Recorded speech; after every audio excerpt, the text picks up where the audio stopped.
استغفار کے 20 فائدے۔ ابن الجوزی رحمۃ اللہ علیہ فرماتے ہیں، شیطان کہتا ہے کہ میں نے اولاد آدم کو گناہوں سے ہلاک کیا اور انہوں نے مجھے استغفار اور لا الہ الا اللہ محمد رسول اللہ سے ہلاک کیا۔ میرے عزیز بھائیوں، کثرت استغفار میں شیطان ملعون کی ہلاکت ہے۔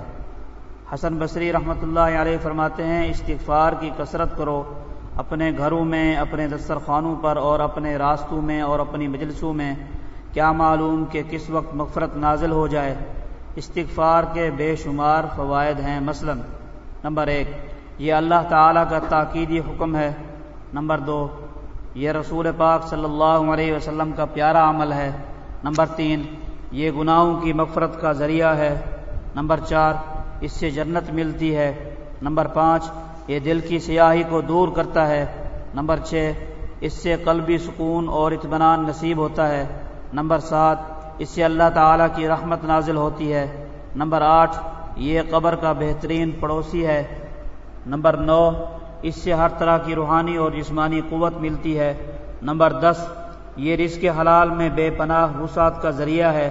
نمبر 11، یہ نفس کو غم، پریشانی، مایوسی، شہوت، وساوس اور میل کچیل سے پاک کرتا ہے۔ نمبر 12، یہ صالح اولاد کا ذریعہ ہے۔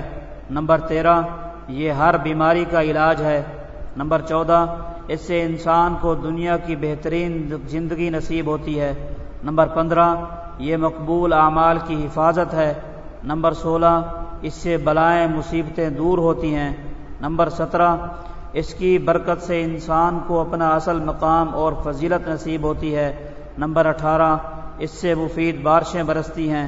نمبر 19، اس سے شرح صدر ہوتا ہے۔ نمبر 20، سب سے اہم فضیلت کہ یہ بندے کا تعلق اللہ پاک کے ساتھ ٹھیک کرتا ہے۔ استغفر اللہ الذی لا الہ الا هو الحی القیوم واتوب الیہ۔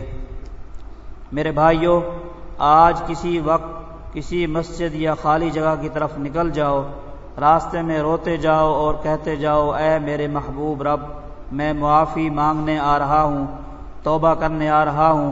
پھر وہاں پہنچ کر اپنے ہر گناہ کی معافی مانگو۔